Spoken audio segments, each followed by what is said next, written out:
What's the meaning of association football?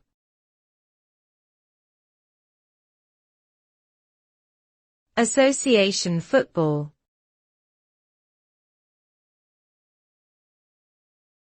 Association football.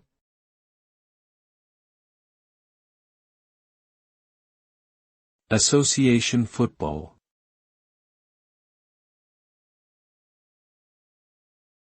Association football.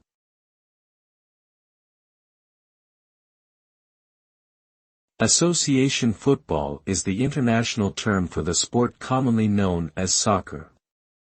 It originated in England in the mid-19th century and involves two teams of 11 players each, attempting to score goals by kicking a ball into the opposing team's net. The game is played on a rectangular field with a goal at either end.